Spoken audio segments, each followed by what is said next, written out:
Oh, Dan. Hey Stephen, how you doing? Good. How are Good. you doing? Not too bad. Starting to get settled in our new house. Starting to. Okay. But sure is a lot of work, and it's a lot of, I don't know. It's a little bit. It's fun to get set up, but it's also a little bit disheartening here and there because we gotta order blinds and wait for them to come before we can do other stuff. It's getting to be a bit drawn out. You know what I mean? But it's all going real good, so that's good. How's everybody You were doing? able to fix your instrument hangers on the side? I don't know what to do with it. I'm deciding what to do. It's just on a stand right now. It's just Okay. to try it out in different places, but I don't know. I think I might kind of hang it up a little higher. It used to be when it was in my family's house, it was twice as long Mhm. because it was built to hold three fiddles, because that's me and my brother Sean and my dad, and a cello on the other side for my brother Marty, and then two guitars for my brother Paul. So it was kind of twice as long, but I cut it. I couldn't. I didn't have room for the whole thing in my house, so I cut half of it off and I gave that to my buddy Brian because it Okay. was kind of perfect for five. I made it for five instruments because he plays five instruments, so it's hanging in his house now. So I'm gonna get a plan together in here, but it's kind of a work in progress. All right, how's everybody else? How's everybody doing? Volume issues on your end. Oh no. Okay, that's fine. Yeah, no problem there, Heather. All right. Had a great practice last night. Whoever's an orchestra member here, it was an excellent practice last night. First practice back. Really fun. Yeah. Yeah. It's going to be a great season. There's lots of people. My God, between the Zoom and whoever was in person, there was like over 40 people last night for that rehearsal, which is pretty Wow. cool, I gotta say. Really enjoyed it. Okay, guys, I'm going to get tuned up and then we'll get to it. Ugh, I broke a string at the session at noon. It's on Tuesday on my E string, which I never do. And I blame it on my bow because I looked at my receipts and I got a rehair of my bow on April 22nd, not that long ago.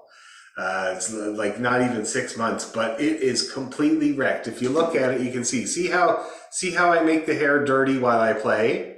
Because when I hold the fiddle, and I shouldn't even show you guys this because this is not the right way to hold the bow. But what happens with me is that my finger comes right around the hair. See that?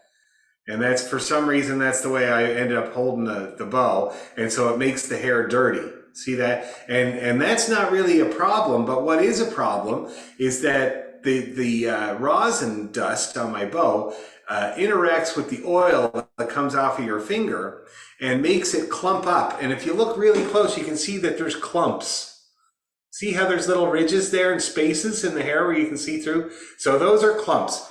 And the clumps are terrible because when you come to crash into your strings really nicely, like with a nice kicking into a nice reel or something like that, and you go to what happens is you're making the approach like an airplane, and you think you have a little bit of space, but the clumps touch the string first and result in these little micro squeaks that I gotta say drive me out of my mind. I hate that. And with my playing, I am on a quest to eliminate all my micro squeaks. And and my brother Sean tells me that it's basically the same as, like when you're a hammer, everything's a nail. Apparently that's what I'm going through right now because I'm bound and determined to eliminate those squeaks. So these clumps are a big problem. But not only that, a while ago when I was at the session at Noonan's, I was playing with my friend Shane Mulcrone, and he had a drink on the table with a piece of lemon on it. And I picked up my bow and accidentally flicked the lemon into his drink. And so from then on, there's a spot on my bow here that won't take rosin for very long. Like it'll stay on for like a gig, and the next time I go, I'll play and I'll see if I can show you. That's the bottom. That's what the bottom sounds like. See that? And that's because of the oil from my fingers.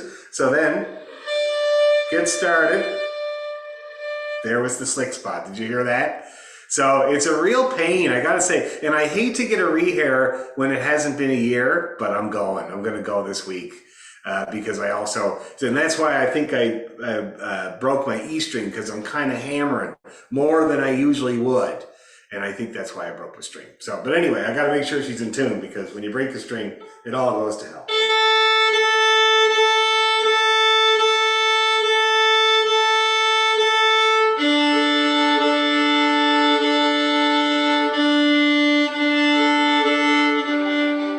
There it is again.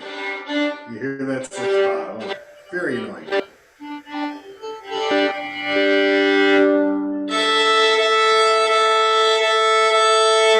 Okay, that's better. She's in tune. Now I'm going to give it a good lick of rosin to get me through this next little few 100,000 kilometers. But you got to be careful about over rosining. If you over rosin, it's just as bad as not having enough rosin. There we go.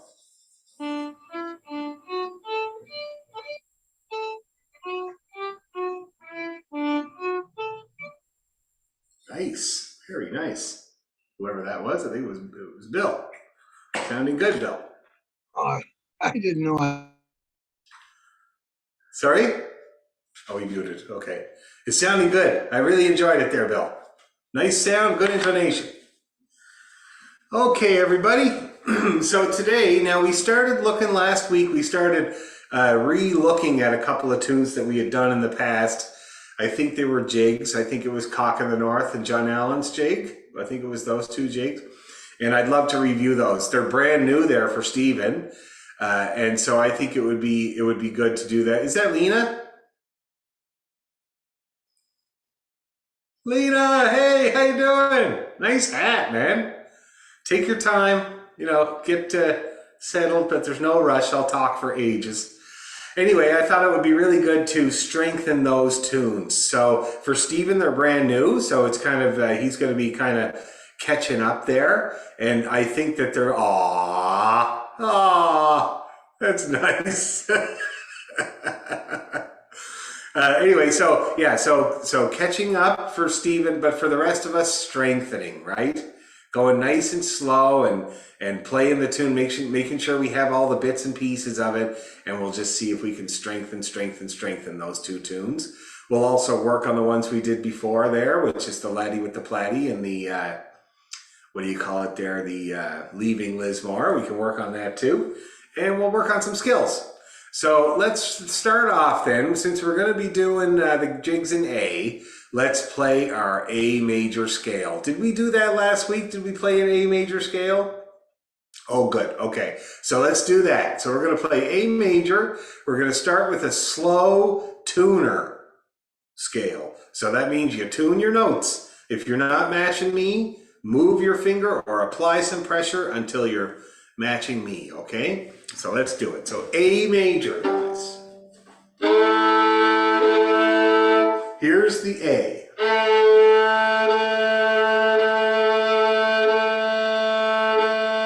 Okay, make sure you got that in there before we start. All right, here we go, nice and slow. Ready, go.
try the arpeggio while we're at it. Nice and slow again. Ready, go.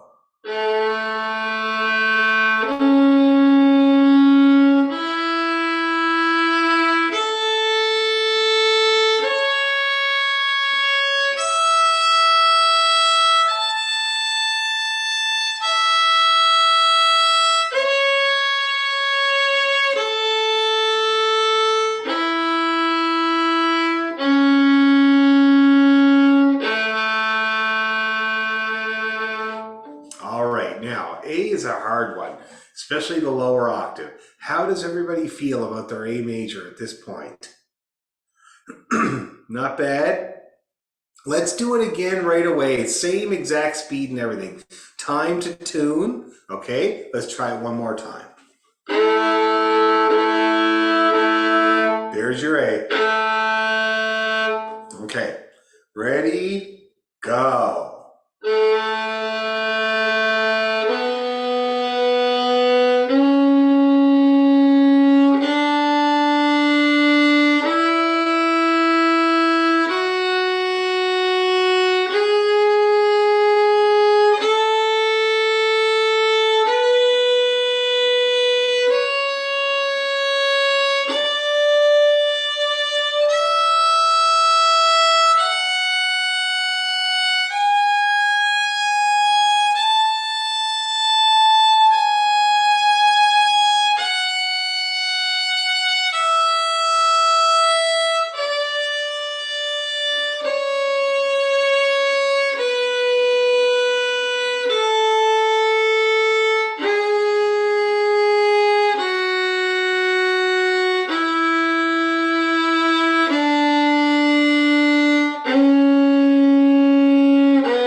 All right, arpeggio, ready, go.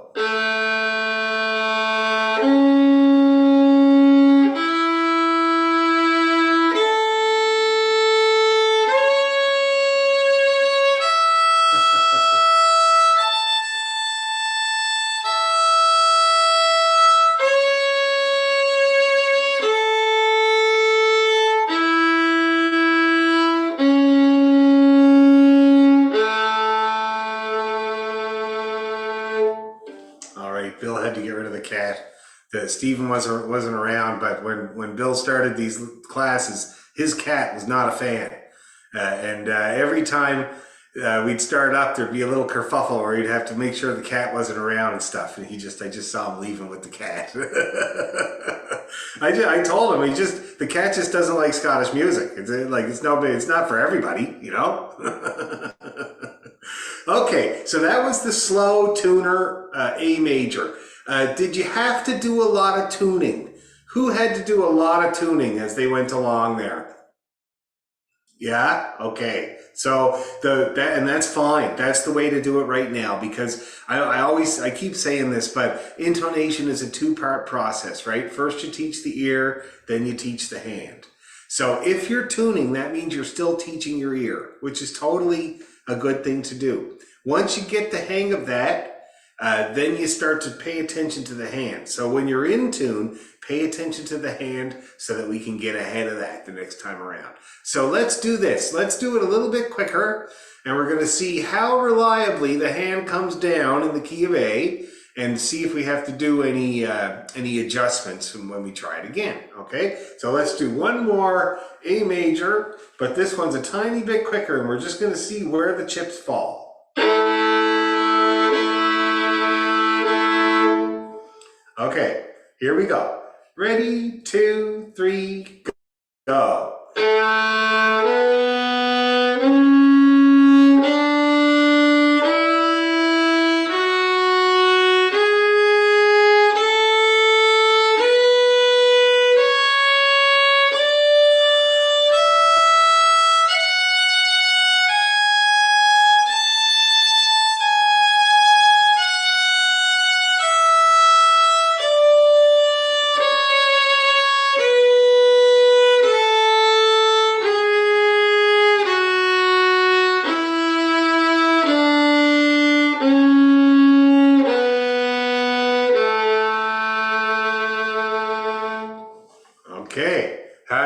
Lena in here. Lena and Heather. All right, how did we do? Did everybody have decent success there? Not too bad? Very good. Okay, let's try the arpeggio at the same tempo. Ready, go.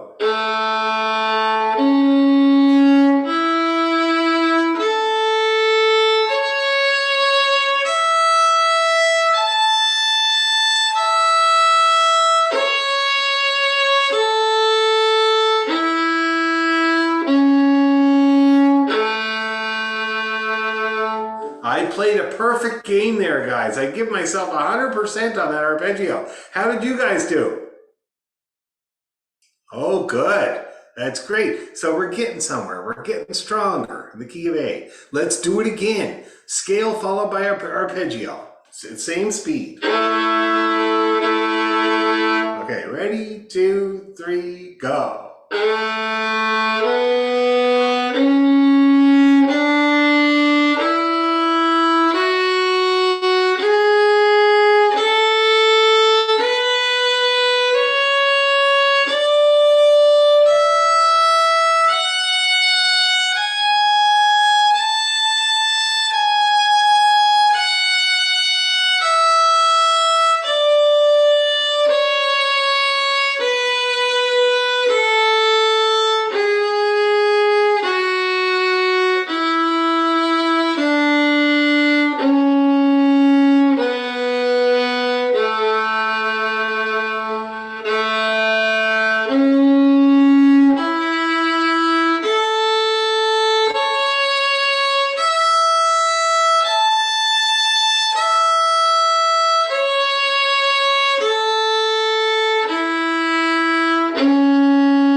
We better do the arpeggio once more. My C sharp was out. One more time with the arpeggio.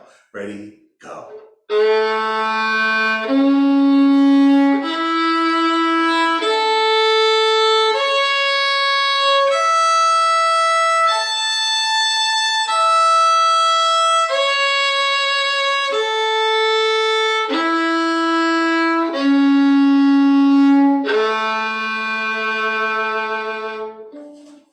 How are we feeling? How's everybody feeling about A? Feeling good? Feeling scotchy?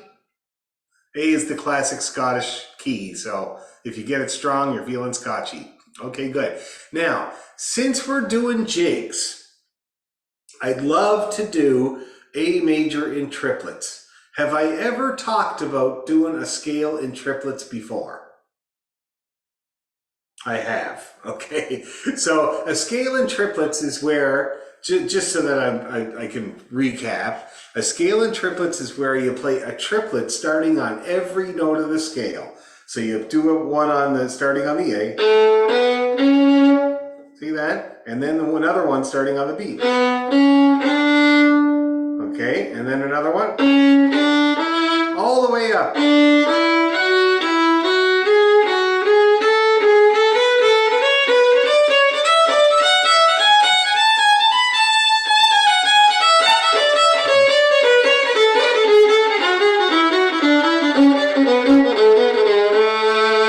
See that? Nice one, girls. So, and you know, like it really gets moving, and you can use this exercise to work on your jig rhythm so that when you play a jig, you can get the arses moving just like I did. See that? Works every time. You don't even need a tune. You can do it with a scale. Okay? So that's how a scale in triplets works. A triplet starting on every note of the scale. So why don't we give that a try, okay? Now, don't worry if you mess up a bunch. It's no big deal. We're going to go slow. So we're starting on A, B, C, and then B, C, D. Okay, nice and slow. Here's your A if you need to tune it. Okay, here we go. Ready, 2, 3.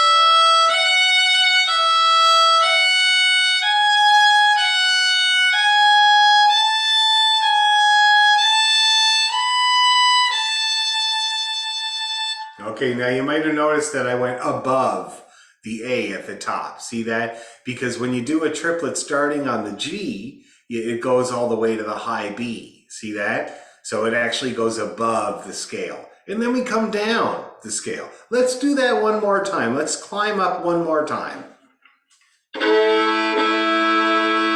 Okay, ready, 2, 3.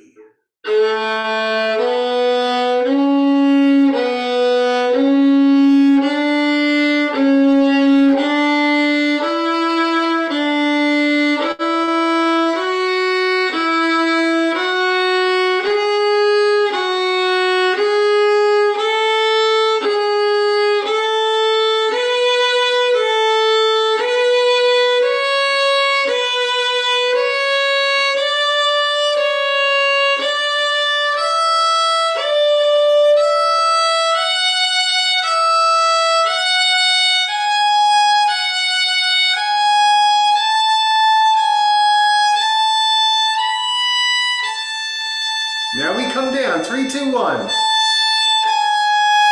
2. F. E. D.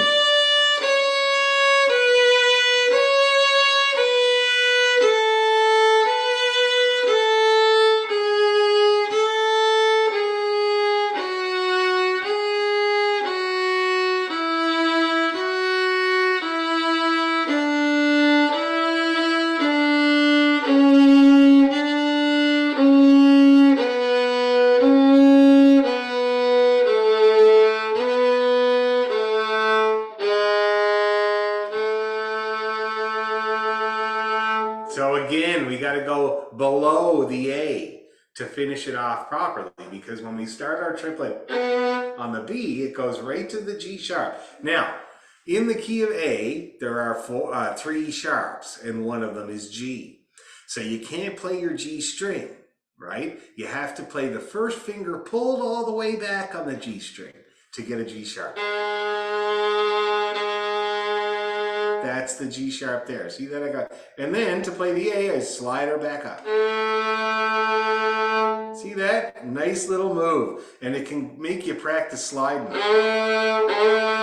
which is a big part of our music, of course. Okay? And for some people, it's their first attempt at trying to do something like that, just because of the nature of having to move your finger from one note to the other. So let's do the whole, let's do the way down one more time, just to get used to it, and then we'll do the whole thing. So we're going to start on the high A. Okay? Ready, 2, go.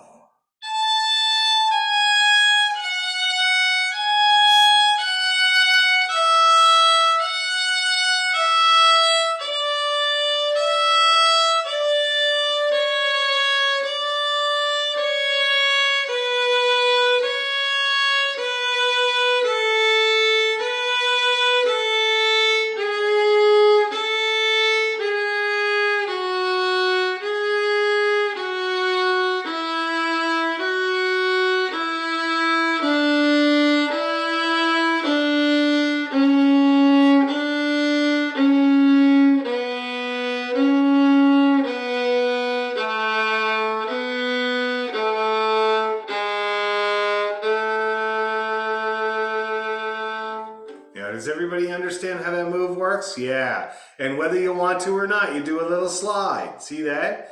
And it's kind of, if you get used to it, it can be really fun. Okay? So let's do the whole thing at that tempo once more, because of course, the idea with this exercise is to speed it up, right? Speed it up until it's kind of a jig.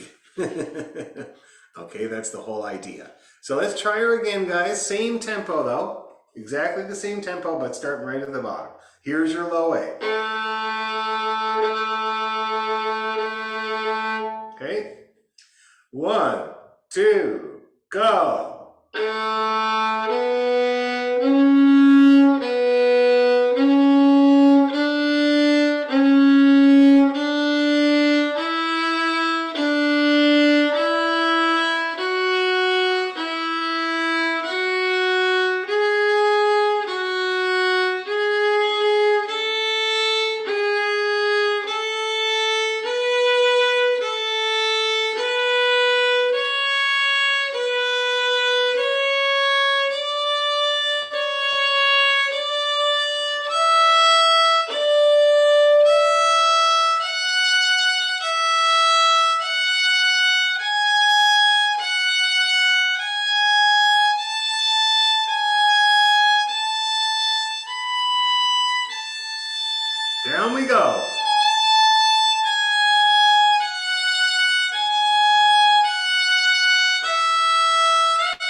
How did we do? How's everybody feeling about that? Scale and triplets. How did you do, Stephen? Medium? Is it confusing or is it the intonation? Okay, yeah, that's normal. Yeah, it's the intonation. Yeah, because you see, when you're doing the scale, you might be having really good success, right? But as soon as you add another element like this triplet thing or whatever, it makes your fingers a little unsure. So remember one thing though, whenever you're having problems like that, it's usually towards the flat. Okay? 9 out of 10 people that I teach play flat most of the time. So combat that by just pressing a little bit harder with your fingers. Okay, because it could bring it up to where you need it to be. Okay, great. Okay, anybody else having any problems when we do the triplets? Just the usual? Let's do it again. Let's pick up the pace a tiny bit. So it sounds more like this.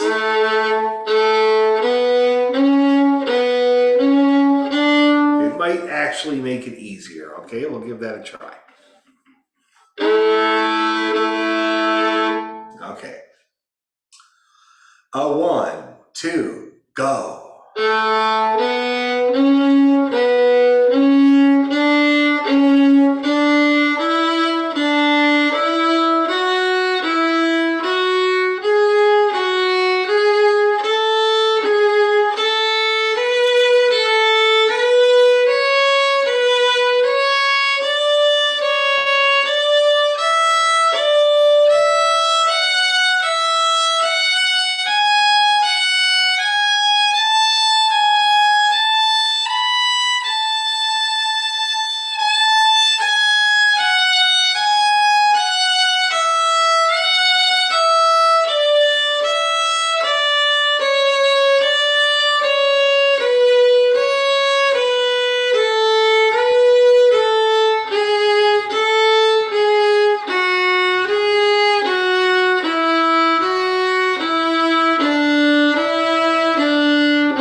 How did we do?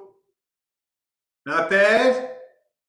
Good, good. Okay, since you did so good, let's do it again exactly like that. Exactly like that. Okay, ready to go.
How's everybody feeling now?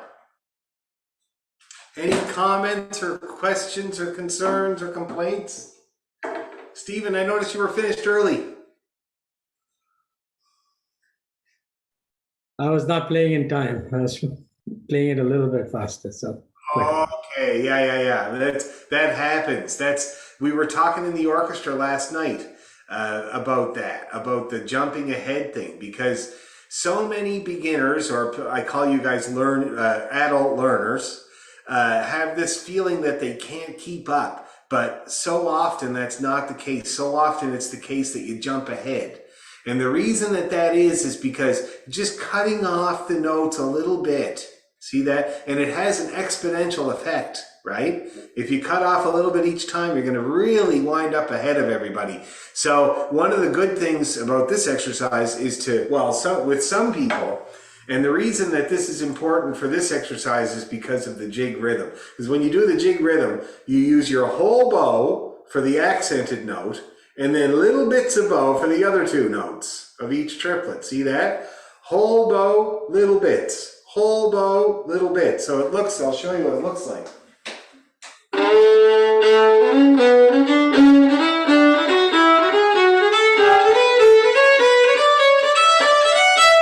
See how that works there? And so if you're always trying to get down to the ends of your bow all the time for those long ones, it helps. See what I mean? With some people, they've gone as far as to put a piece of tape on either end to make sure they go the whole distance every time, which for those people, it's really, really helped.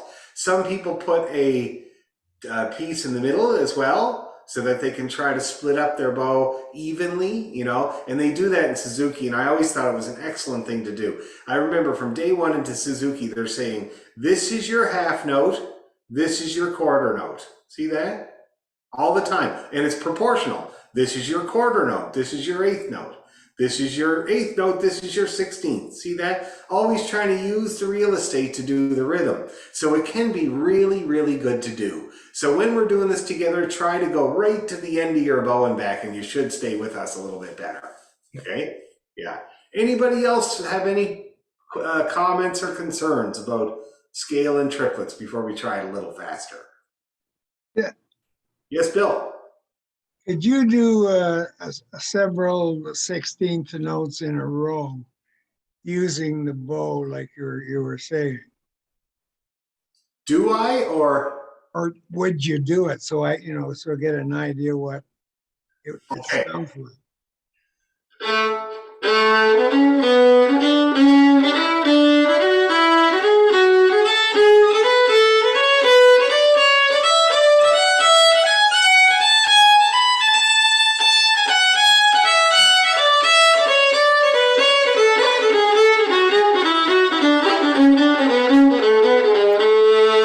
See how that works?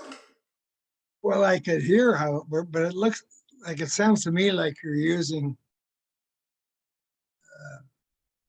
less of that. Yeah, it does. Do it slower. Do it slower. Sure.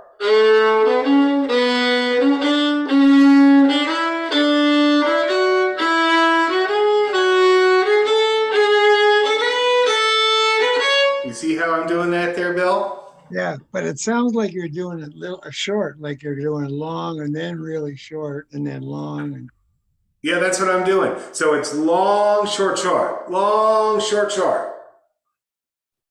long, short, short. Yeah, and that's how a jig goes. That's how people often talk about that jig rhythm. So we were working on Cock of the North. So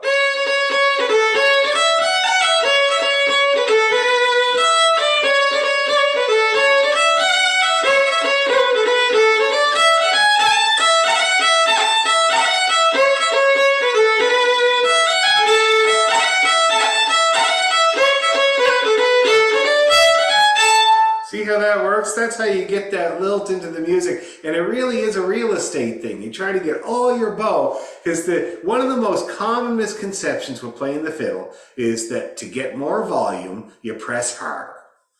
And that's the way to get a good crunch on your bow. Oh, God. But it doesn't give you more volume. What gives you more volume is speed of bow. So if you get right down to the end of the bow in an eighth note, that's going to have a very strong effect, very, very loud note compared to the little tiny bits that you use for the other ones.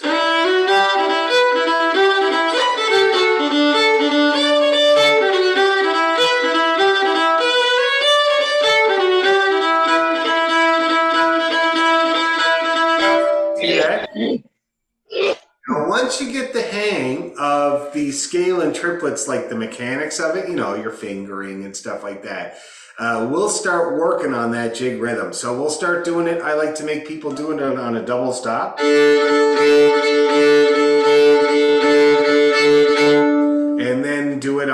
scale pattern.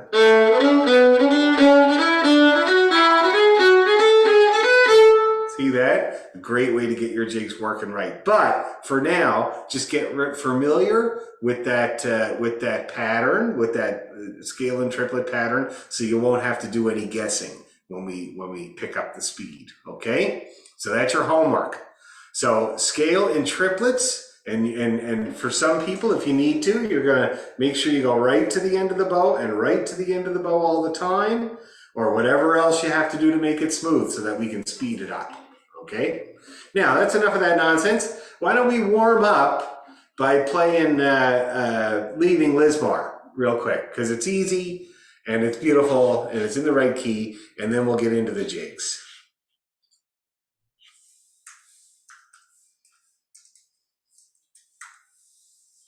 Here it is. My little girl Sylvia is auditioning today for a choir, a Toronto-wide choir, which is pretty cool. And it's a big one too. It's Toronto Children's Chorus is what it's called. She's very excited about it. She's doing the song from Shrek called Morning Person that was in the musical that she was in at NMC, and she's been practicing, but she was very nervous leaving today. So we'll see how she does there tonight. I hope she does good. Okay, Leaving Lismore, everybody. Not too fast. Look at those Binningtons. Stereo Binningtons. You're wearing the same shirt kind of too. It's like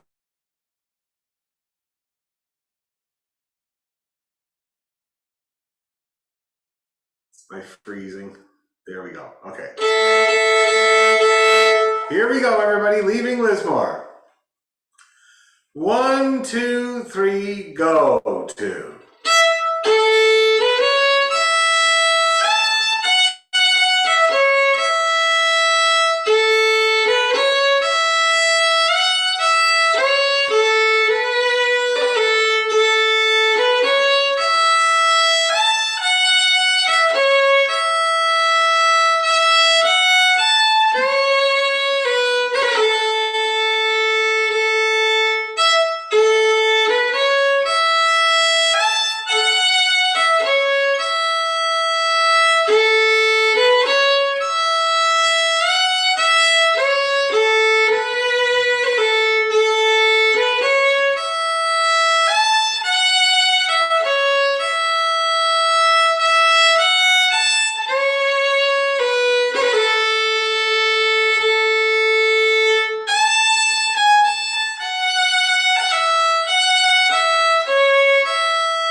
more time with feeling.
Great tune. How's everybody feeling about leaving Lismore?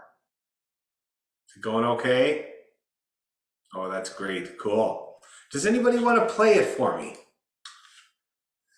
Anyone? Anyone? Yay! Yay! Let's hear it. All right. Okie dokie. Good with that speed. Sure. Okay, ready and.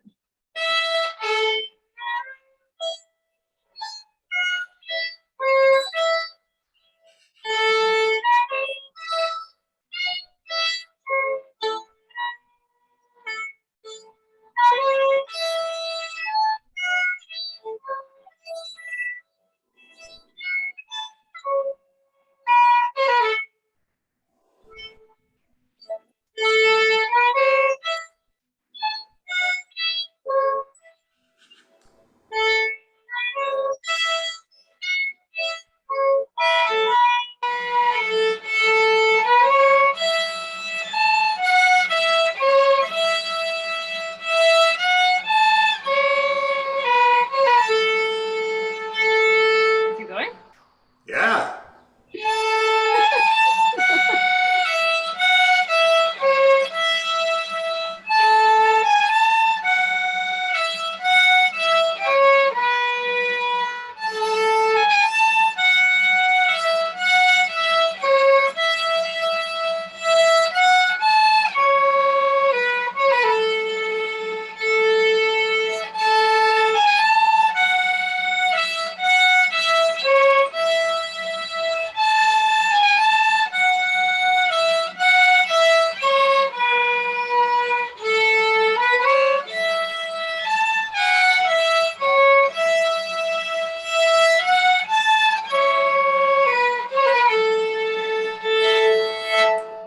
Woohoo! Very good. Very good. Excellent.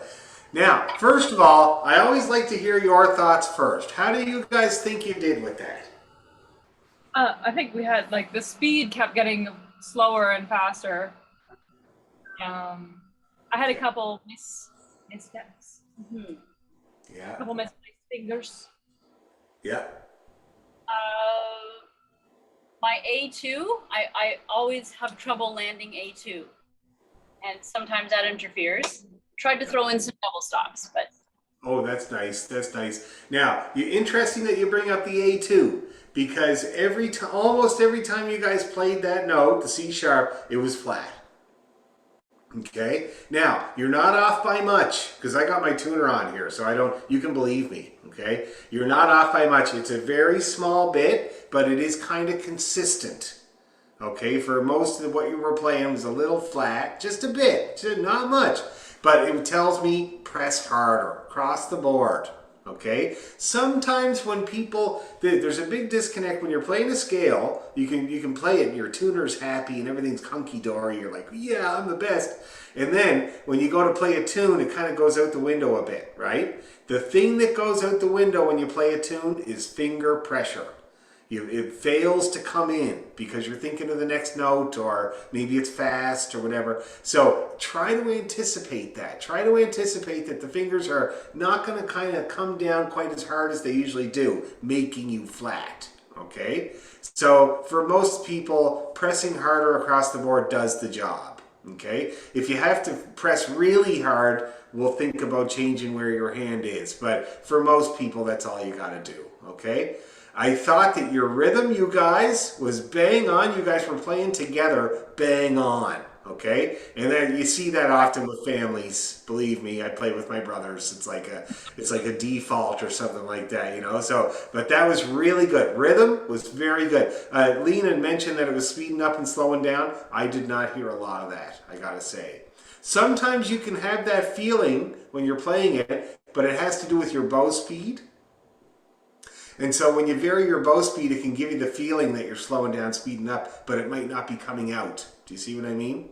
Yeah. So, but in any case, it's good to concentrate on a nice, steady bow speed, in any case. So if you notice that, try to make that speed steady. And it's hard, especially when you go slow, to move the bow smoothly at a steady speed, okay? Very, very good. Does anybody else want to play it for me? I'm loving that. Nobody jumping at the chance? Go on, let's hear it, Stephen. Very good.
Excellent job there, Stephen. Very, very good. Very good indeed.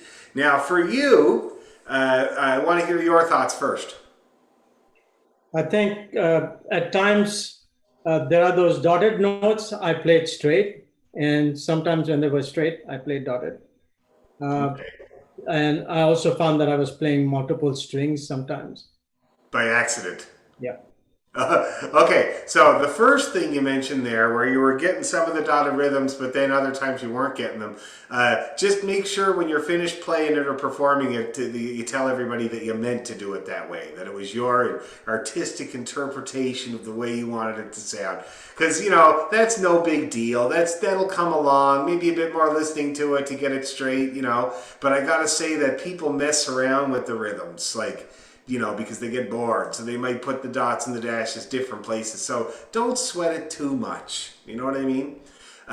Your sound quality got a lot better when you got away from the bridge. When you first started playing, it was a little squealy. And it was because of the very first and leading cause of squeaking on the fiddle, which is playing too close to the bridge. That's the #1 leading cause for adults of that squealiness. And I keep out of it altogether. You can see on my fiddle my rosin marks where I play. Do you see that? And it's basically anywhere past these holes going towards the bridge is what the kids up in Wikwemicong called the death zone. So you want to avoid that altogether. Now, the really good classical players that I know, they do play close to the bridge, but they use it to reduce volume. And it's a very specialized thing. It requires a very finesse touch. So for most people, I just say stay the hell away from there altogether. Just stay past those holes. Anywhere down here is fine. You don't want to get too far onto the bridge because it's scratchy and you can touch other strings really easy that way. But somewhere in here for most people is the perfect spot to play, and you avoid most of that squeal. Because I don't know if you noticed, but your bow got away from the bridge and that went away. Yeah. And got much better. Now, for your intonation, you were 90% of the time sharp. Okay, and it's one of these things, you started off okay, but as you went along, up she comes. See that? Yeah. And sometimes it's not even a visual. Like you can't see that your hand has come up, but it's crowding, it's coming in. And my dad's teacher used to put it perfectly. He used to say, even for the great masters, the violin wants to do this, and your arm wants to do this while you're playing. And if you don't keep it up and out like that, you're going to end up with this. See that? For everybody, even like the Yasha Haifases of the world. It still happens, just the nature of playing the damn thing. So keep that in mind. That's not an ear problem, right? That's just a simple mechanical issue. You got to keep that hand back. Elaine battled it for a long while. Remember that, Elaine? You battled that for the first couple of years we were working together, and you got your a handle on it. You're not doing that anymore. But I remember it got pretty desperate to the point where I told you to tie your hand onto that piece of tartan you got hanging off the end of your fiddle. We did not have to do that. But anyway, so that's the issue for you, Stephen. Not so much an intonation issue, just a mechanical thing. Okay? So otherwise, very, very good. Great job, everybody. Thanks for playing for me. Nobody ever does on the Zoom, so it's great. Okay, now let's move on to those jigs. We'll start with Cock of the North. I'll just get it up on my screen here.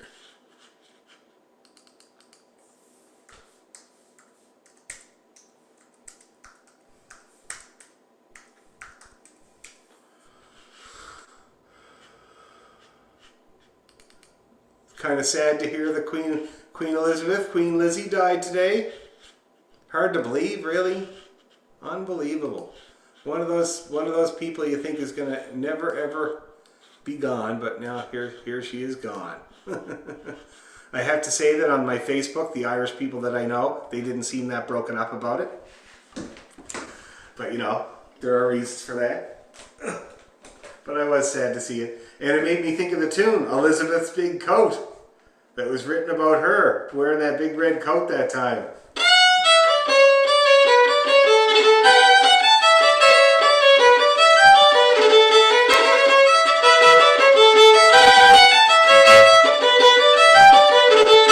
Elizabeth's Big Coat. Great tune. It's a Highland pipe tune. Wicked tune. But anyway, poor old Lizzie. She's gone. That's what Dad used to call her, Lizzie. Okay, let's go real nice and slow for Cock of the North. Everybody, we went over it last time, so should be pretty. You guys need music for it? Or have you got it? You got it? Looks like you got it. Okay. Okay, let's go slow. Like, kind of like...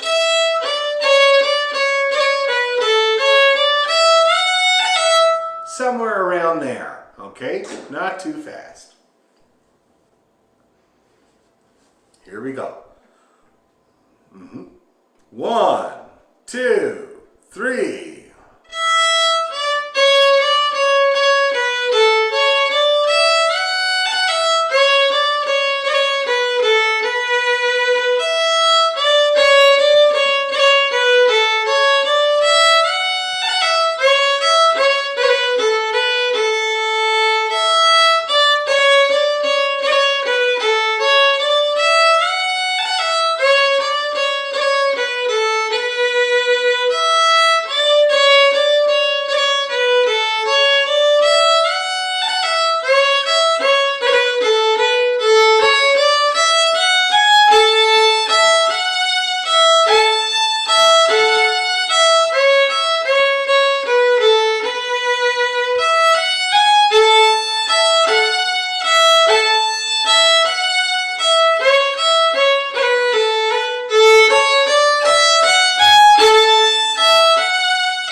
Now, everybody looked like they were just cheerfully moving along, no problem there.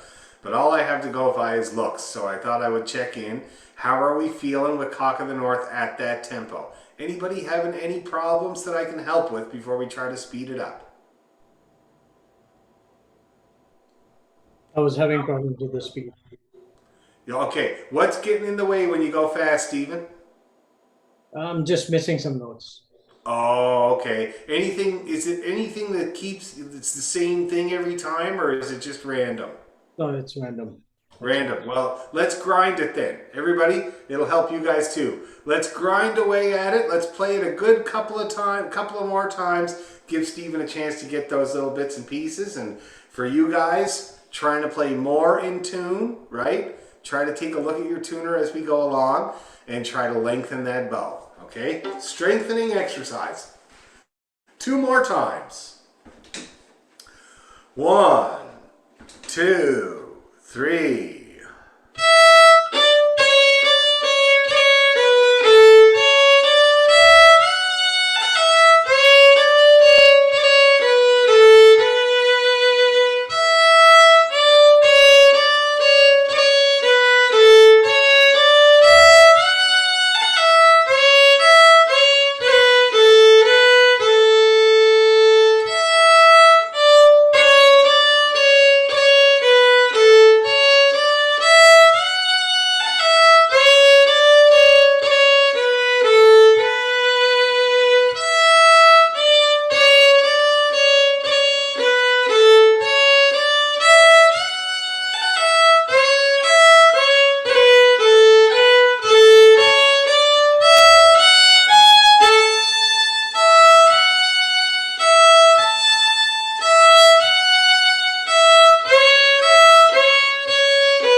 Better that time, eh? Yeah, looking good. Anybody else having any problems that I can help with before we speed it up? Yes, Bill. I don't understand that, like at the end of like there's a 2 at the top and the 1 at the bottom. Like I can do it the second time around, and I don't know exactly The how to first do time that. around. Like a 2 in the top and the 1 in the bottom. Yep. So the number 1 is the first ending. It's really, this is not ideal the way that they wrote it out in Sandy's book here. It's like, I can't remember where it's from, but it's not the usual way that they do it. So do you see how some of the note stems are facing down? Yeah. So that's your first ending. So that's a long A, and then an E, and then a D.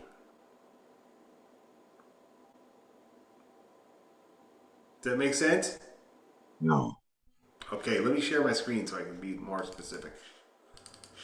Okay, here we got the tune here. There we go.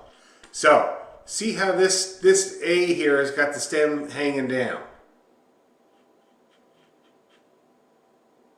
Let me. See that? And it's got a dot there too. I So don't that's- have the on my Yeah. on my thing. Let's see, the 1 and the 2. The A is going up. It's not going down. Oh, really? Oh, that's weird. Okay, well that's Isn't supposed isn't to, isn't that going up too? Oh, you mean it's going up and down? yeah. See that? I don't know what that means. Well, I mean, it's a kind of a bad way to do it, but what it means is the number 1 is for the notes that are going down. Okay, where the stems are going down. The number 2 is for the notes that are the stems are going up.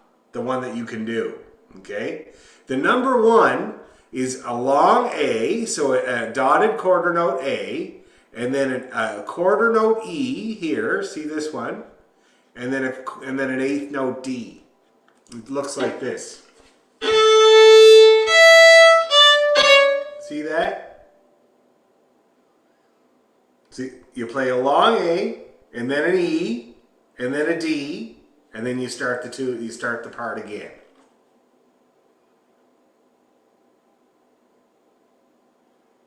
Okay, does that make sense? Well, I can memorize that, but I don't understand it. Yeah, like I said, it's a bad way to write it out that they did whenever they wrote this out. But yeah, so number 1 are the A and the E and the D. And you might just make a note of it. That would probably be the easiest thing. Just write an A and an E and a D.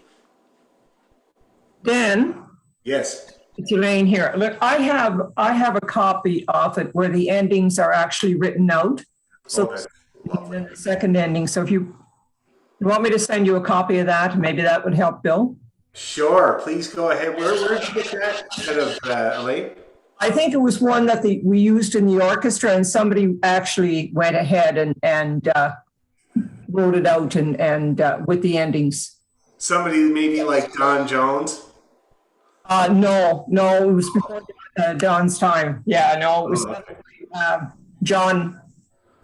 I forget what John's name was, but anyway, yeah, he's not in the orchestra anymore. I see. Okay. So yeah, well that'd be great. That would make it a lot clearer. It's just, I think it's because back in the old days, they were always trying to save room because it's actually typesetters that were making this music. And so that's what they opted for, was to kind of combine it into one.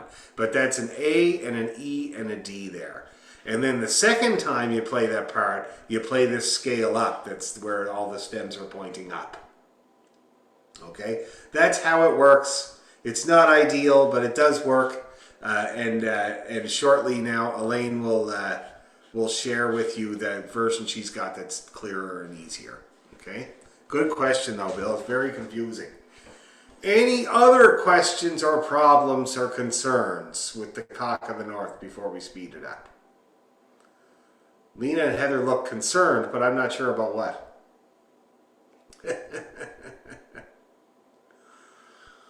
Okay, anyway, so shall we try playing it a little faster? Let's do it. Let's see what happens. Okay. Oh, there's Elaine. I got Elaine. Did you get that scanned or something? Yeah, I'm working on it right now. I'll send it to you in a couple minutes. Okay, you go ahead and I'll, Yeah, okay. we're gonna play Cock of the North just the tiniest bit faster. Okay. Thank you there, Elaine, very much. Okay, here we go, everybody. So it's going to be, for speed, to give you a reference, it's going to be...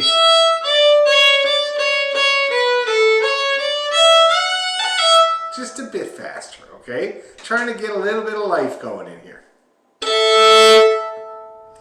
1, 2, 3...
Did anybody notice me speeding it up again at the third time around? I pushed once more. Okay.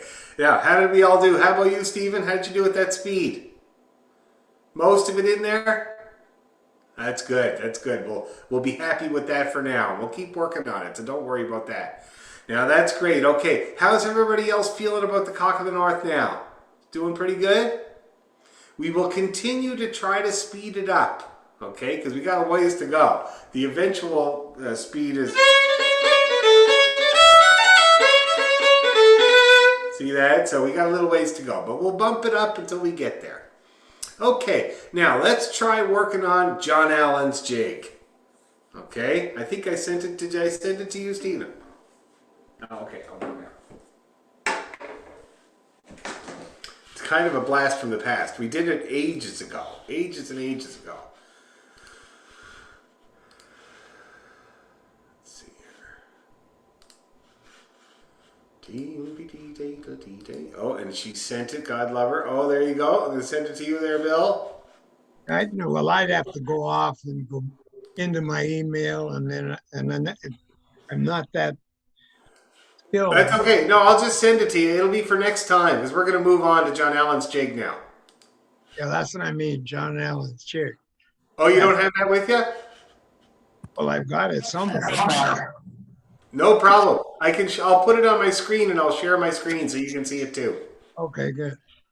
That'll Thank work. you. Thank No you. problem. No problem. John Allen's jig.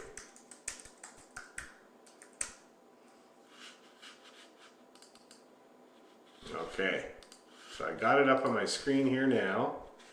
Thank you for doing that, Elaine. That's great. I just sent it off to Bill there, and anybody else. Actually, I'll send it to all you guys because it is less confusing for sure. Not that I'm always a fan of getting people used to things like that because we run into it so much in our music. The way things were written in the old days, or just ways for people to simplify. You run into all kinds of stuff, and it's good to not be thrown by those things. That's the big thing that I like to try to get people to be less thrown by stuff like that. But even still, so I just sent it to you all, the nice clear version of Cock of the North, and now I'm going to share my screen.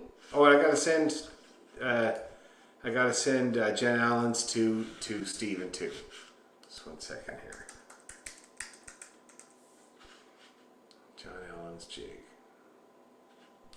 Here it is. Forward that to Stephen.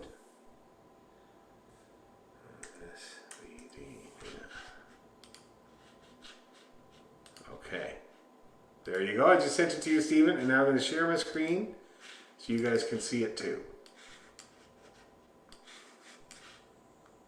How's that? Can everybody see that okay? Is it big enough? Oh, whoops. There. Everybody got that? Okay, good. So let me play it so you remember, you all remember how it goes. You're off to the side here. I'll put you closer to the action.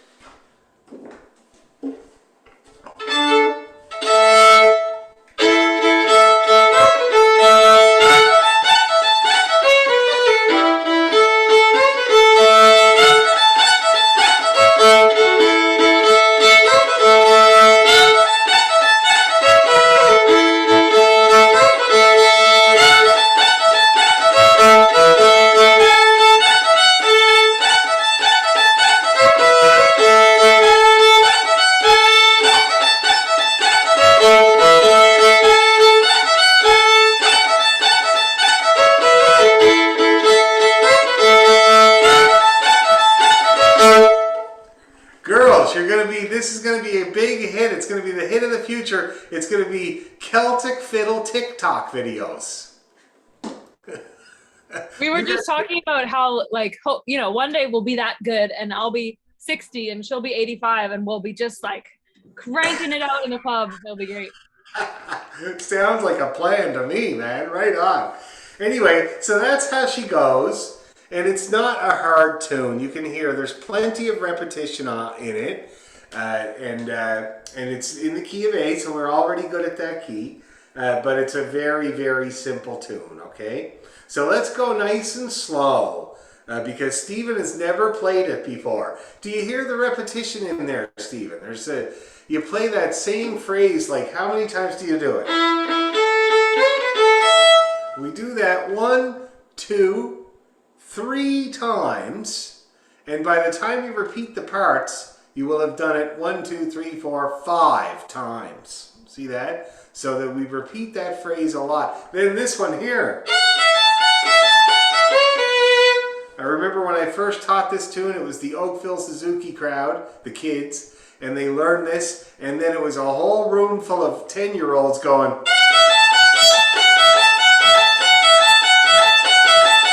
They just loved that. They did that endlessly, that part. So anyway, and it's cool. It takes on a rhythm of its own. I think that's why it's so cool. So anyway, that's how it's built. We got the first phrase, and then that lick, and then we do it all again. Exactly the same, except A. That's the only difference between the two phrases. And then in the second part, the only thing that's different is these two bars. Then the rest is the same. Then we do it again. Same thing with the A. See that? And then we do it again.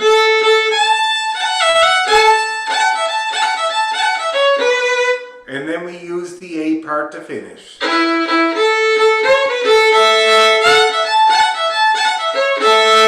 Okay, that's how she works, John Allen Jake. So let's take her slow, everybody. Nice and slow to bring it back.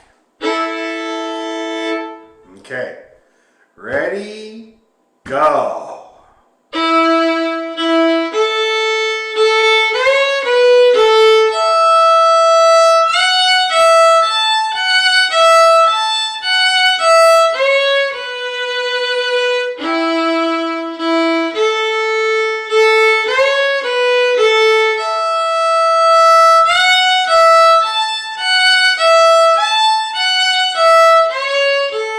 Repeat.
right. How are we all feeling about John Allen's? Is it coming back? Yeah? Pretty good? And Stephen, how are you doing? It's a brand new one for you. How are you doing with that? Is it okay? Yeah. Lots of repetition, so you can rely on that. Bill, did you have a question? No? Okay. Can we try a little tiny bit faster? Just a little tiny titch faster than that. Aren't you glad we worked out in the key of A before we did all this?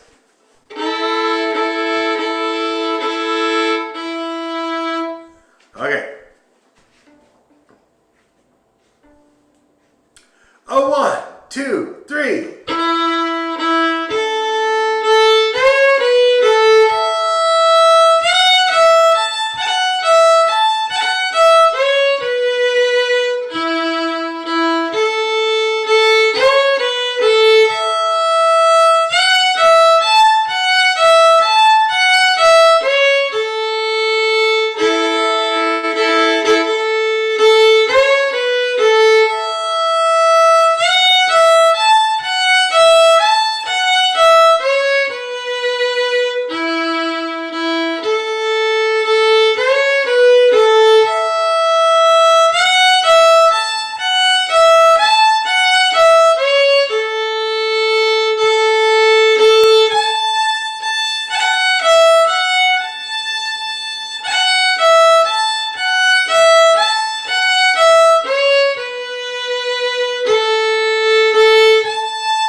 faster, people. Did it go okay? That is great. Okay, excellent. And the idea is we'll put these two together, eh? We'll do Cock of the North and John Allen's. Be really, really nice. Why don't we give it a go now? And let's do it at that same speed. So we're going to do Cock of the North and then John Allen's Jig. Let's do them 2 times each. Okay, 2 times each. Oh, the audition girl is home. Just 1 second, I gotta find out how she did.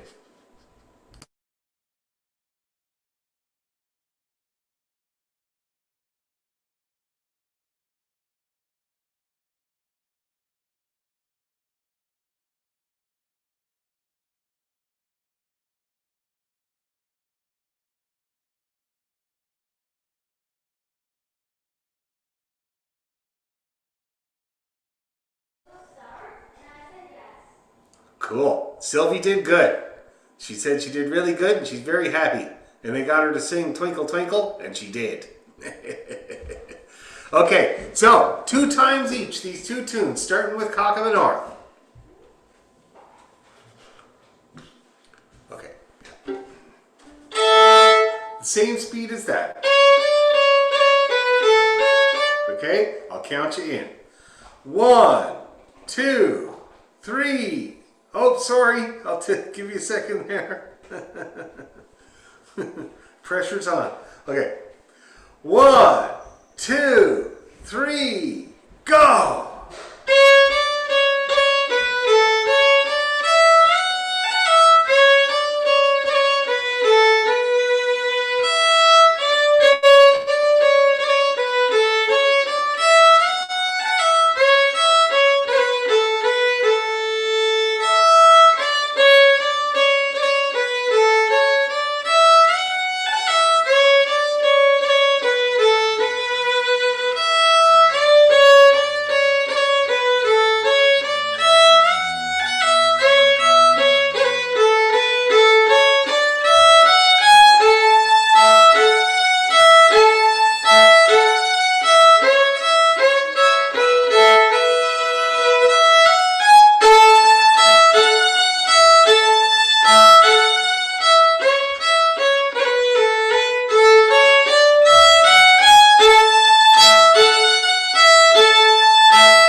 that is the set. And I hope everybody got along okay with that. Let me just shut the doors here. Bedtime. Bedtimes are often very contentious in our house, you know, it's like that. Anyway, did everybody get along okay with those 2 jigs and at that speed? Oh, that's great. That's great. So keep working on them because, like I said, we want to get them up there with the tempo. We want to get them to the proper playing tempo. Now, remind me of something, people that have been in this class for a good couple of years. Did we do High Road to Linton? We did. Okay, that's going to be another one that we work on next week to strengthen. Have you ever heard of that tune, Stephen? High Road to Linton. Oh no? It's one of the most popular Scottish tunes there is. Like, everybody plays it. Let me play it for you guys to remind you what it should sound like and to give you a taste of what we'll do next week.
Nice one. Geez, Heather, you got that tune really, really good, man.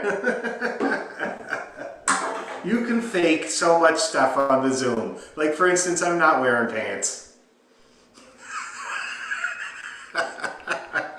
Anyway, so that's your homework. For next week, I want you to take a look at High Road to Linton. I'll send it to you, Stephen, to make sure you have it there, especially since it's new to you. And it's on my YouTube channel, so you can keep listening to me, making sure that it's going to be in your head. So it's more work in the key of A, which I think would be really, really good. We might take a look at Mrs. McLeod's too. Remember that? Great tune, little tricky, but it's a really great tune. And so let's strengthen all that stuff next time, okay, guys? And keep working on these jigs. All right? Great week, great lesson. Thank you guys very much. We'll see you next Thursday. Night, Dan. Thanks. Thank you. Bye-bye. Thank you. Thank you.